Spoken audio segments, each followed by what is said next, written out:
Apesar do convívio diário com diversas situações clínicas em terapia intensiva ou pronto-socorro, é sempre importante relembrar alguns casos extremos. Por isso eu vou conversar com o doutor Carlos Carvalho, ele que é supervisor do Serviço de Pneumologia e chefe da UTI respiratória.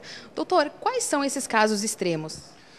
Existem muitas situações no ambiente da terapia intensiva que são situações que acontecem de um momento para outro e que levam a uma condição de funcionalidade inadequada extrema. Desde uma parada cardíaca, que é a condição mais extrema, uma situação de coma, a dificuldade de se conseguir colocar um tubo na via aérea do paciente para poder instalar uma ventilação mecânica, uma insuficiência respiratória muito grave, onde as taxas de oxigenação do paciente ficam insuficientes para a manutenção da vida, situações onde a pressão arterial é insuficiente para fazer o sangue circular. Então, são uma série de situações onde o risco de vida é imediato e a atuação do profissional é importante.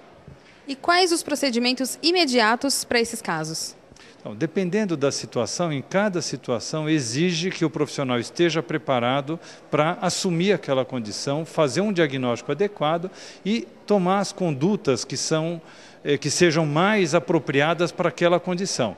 Então, em cada área, em cada disfunção de um órgão, por exemplo, uma disfunção cerebral, de uma disfunção renal, uma disfunção cardíaca, uma disfunção pulmonar, uma disfunção hepática, todos os órgãos vitais nossos, quando eles chegam numa condição extrema de mau funcionamento, cada um deles tem um esquema adequado para ser manejado para evitar que essa situação extrema leve a uma falência definitiva desse órgão.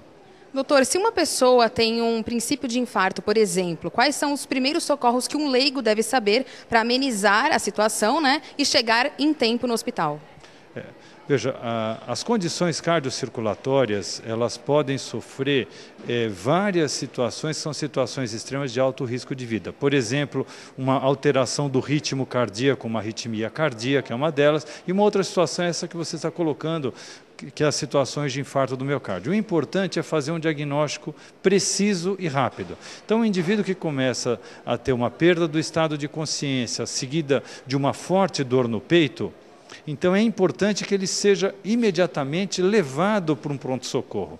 Não há vantagem nenhuma de se tentar qualquer atendimento nessa situação. Diferente, por exemplo, de uma arritmia cardíaca, que às vezes, hoje existem instalados em ambientes públicos, desfibriladores para correções de arritmia cardíaca. Mas um infarto é fundamental que ele vá rapidamente para o pronto-socorro, porque muitas vezes essa artéria que está começando a sofrer um colapso, fazendo com que não receba o coração, uma parte do coração receba sangue suficiente e vá evoluir para o infarto, que essa artéria seja recanalizada. Hoje existem várias técnicas que você preserva o coração. Então, o mais importante numa situação como essa, o que o leigo pode fazer é encaminhar essa pessoa, deixá-la deitadinha, se estiver longe, põe num carro, deixa ela deitadinha, o máximo de repouso que puder, e leva imediatamente para o pronto-socorro mais próximo, que praticamente todos eles estão aparelhados para tomar essas primeiras providências. Doutor, como lidar com a família quando o paciente está na UTI? Olha, cada vez mais se dá valor a essa parte, vamos dizer assim, de humanização do ambiente da terapia intensiva. E é muito importante que a família esteja ciente da gravidade do caso e esteja participando, junto com a equipe médica, da melhor abordagem possível. Então, muitos pacientes hoje são mantidos semi-acordados ou acordados no ambiente da terapia intensiva e o apoio da família é fundamental. Para que a família nos ajude, é importante que ela saiba a condição real do paciente, sem colocar um alarde exagerado e sem querer diminuir a gravidade do caso. Não adianta, esse relacionamento tem que ser o mais transparente possível para que a família possa, quando estiver junto do seu ente querido, possa ajudar na recuperação dele. Quando o paciente tem morte cerebral, como incentivar ou convencer uma família sobre a doação de órgãos? Essa área é uma área que antigamente todos nós que trabalhávamos em terapia intensiva tentávamos chamar a família e passar essa informação e fazer a solicitação.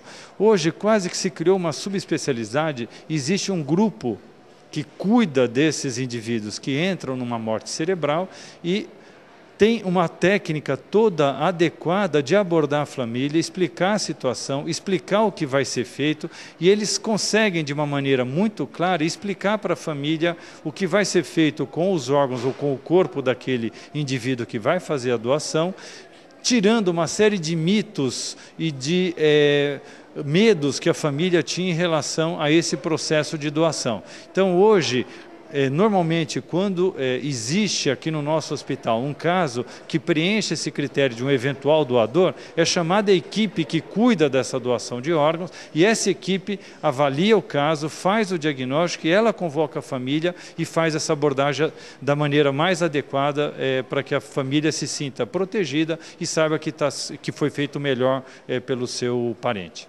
Tá certo, doutor. Muito obrigada.